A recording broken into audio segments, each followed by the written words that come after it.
three-time PGA champion, Brooks Koepka, is joining us.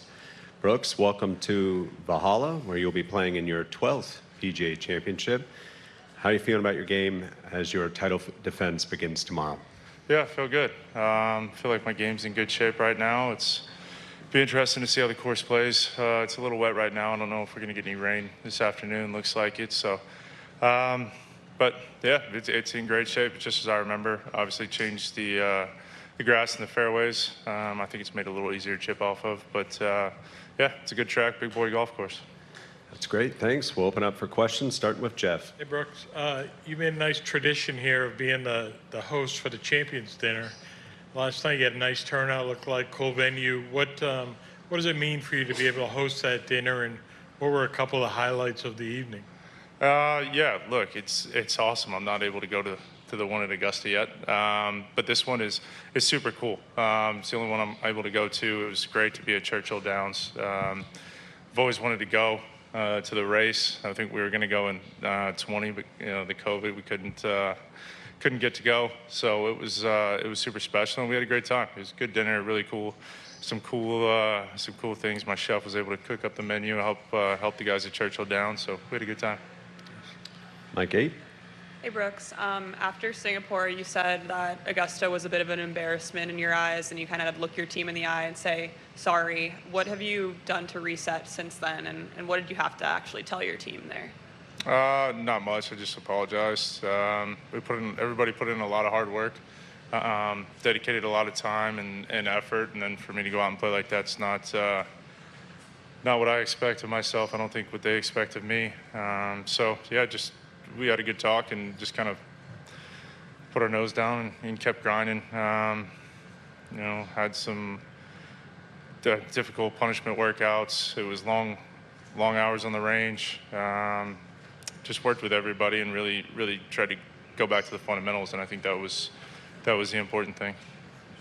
Over to Mike 5 for a couple. Hey, Brooks. Brooks, you mentioned, you referenced punishment workouts in Adelaide. I think you mentioned it first. How are those different? What do you do to yourself in those workouts? And then what do you have to do? What causes that? Is it are you upset at your approach? Or are you upset the way you played? What makes you think? I'm not looking for the punishment workout. I just get told that it sucks. It's not a lot of fun. A lot more running. Very up tempo, no rest. Aura Sapaya, who basically he kind of oversees my program with Hamish and Colby, and they talk and they figure it out. But I walked in and Aura told me that you finished 45th, you're gonna get penalized. So I think I had like 4 or 5 days in a row of just. I turned white. I wanted to throw up in a few of them, but yeah, got through it. Brooks, what exactly was wrong at the Masters? What happened? Was your swing off? Was your technique, putting? What led to the disappointing finish? It was a bit. It's kind of funny. It's been windy down in Jupiter at Grove. Feels like it was blowing 20 miles an hour every time we hit balls from pretty much February on, and then every time we seemed to play, it was blowing 25 or 30, and ball position just got back with everything all the way through the bag, even with putter. So just wasn't able to see the start lines. I like to see it start a little bit left of the target and then kind of fade back, and it was kind of on, starting on target or a little bit right, and I've kind of had the both-way miss, which isn't good, but just had to go back to fundamentals, so that was it. Up to 18. Hey, Brooks, right back here. When you look ahead to this tournament, how do you feel like this golf course plays to your strengths and the success you've had, particularly in major championships? It's a long golf course, so you got to be able to hit the ball far. The fairways, I wouldn't say they're generous. I don't think they're overly generous, but you can take advantage of them. The rough stake, if you're going to miss fairways, you're going to be in trouble. I think that's pretty much the MO of a major championship. Got to hit fairways, got to hit greens. But yeah, I think it's just a great golf course. You can kind of tell by the past champions too. Mike 1. Brooks, with what Scotty's done and Rory's done the last couple of weeks, are you excited at all to get a chance to go up against them? I mean, I'm just looking forward to a major championship. That's kind of gets my excitement going. Something I look forward to all year. So yeah, look, I always enjoy competing against these guys, and anytime you get the best, it's always good, and you just want them to play their best too. You want to go out and win it. Let's go 14, 15, and 6. Brooks, when and why did you switch to the mallet putter? I switched, I believe it was maybe a week and a half before Augusta. Just needed a new look. That was really what I was looking for. Maybe a little bit more forgiveness. I think you can kind of see it, right? There's trends in golf, and everyone starts using a mallet, and it's a little bit more forgiveness. I noticed that the dispersion pattern is a little tighter, and that's kind of the big thing with me. Hey, Brooks, did the win in Singapore say to you, you know, I've got it figured out after what happened in the Masters? Well, I took the week off after Augusta didn't touch the club, so Adelaide was kind of the first time we were able to work on it, and just went back to basics. It's kind of the thing. My swing is never off. It's always either something with alignment or ball position, and just kind of get back to those fundamentals, and that's kind of the key for me. Alex? Yeah, Brooks, when you first started with Liv, obviously the schedule's different, everything's different. Come to major championships, 4 rounds, seeing the guys you haven't seen in a while. I'm assuming now, after a couple of years, you've kind of gotten more and more comfortable with it. I just want to know if that's true, and how did you get to that comfort level? Comfort with what? Like, what do you mean? With playing out there and then coming out and playing in the majors. Well, I think the majors are different than everything else. So the majors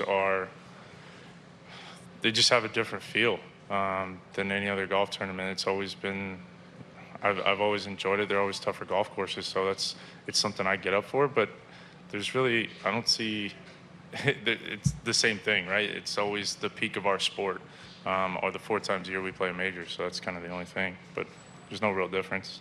Okay, and the other thing is a lot of times people learn maybe more from losses or poor performances than they do from wins. Do you feel that way from what you learned at Augusta?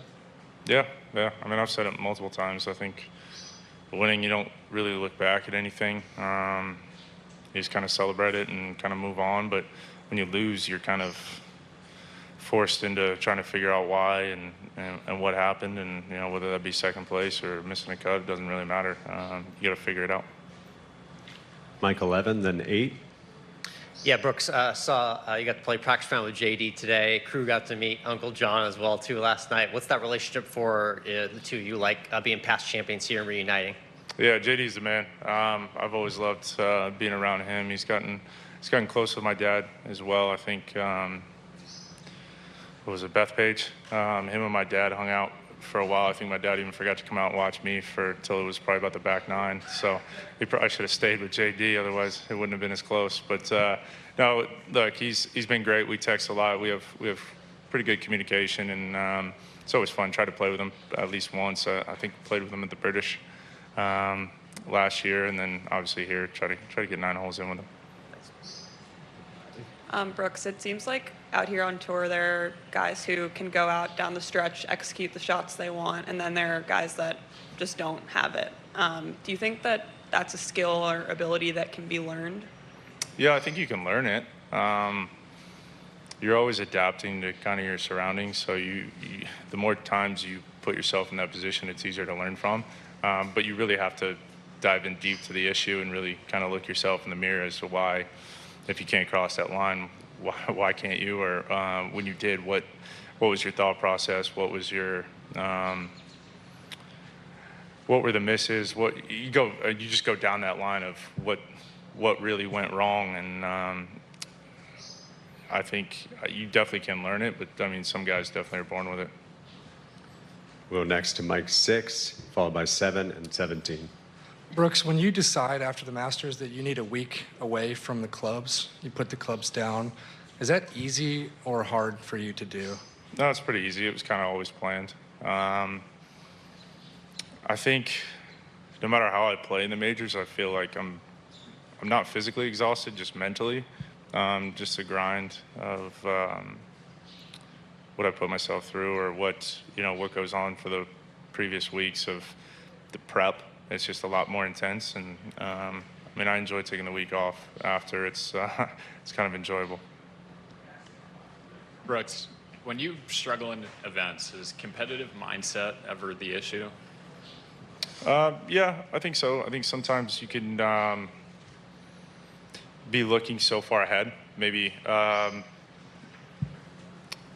beginning of the year, you just kind of, you're focusing on different things, maybe like for Augusta or for this, whatever, that you kind of just forget where you're at, and instead you're still supposed to go out and go win and go compete. And it's definitely happened to me. I'm sure, I don't know if it happens to everybody else. Don't ask them, but it's definitely been the case sometimes, but try not to let that happen. Has that ever happened to you at a major, or? No, I'm pretty locked in once I get here. Brooks, what are the common traits among the 3 courses that you've won at previously on the PGA, and what do you see out here that would be common to those 3? I would say this probably has more in common with Bethpage than it does Bellerive, just for the fact of, I think length's very important here.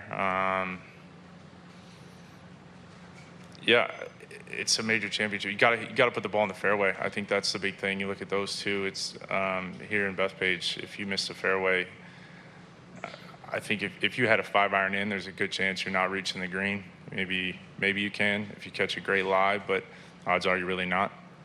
So I think that's the common trait against or with PGAs or with most recently what they've been doing.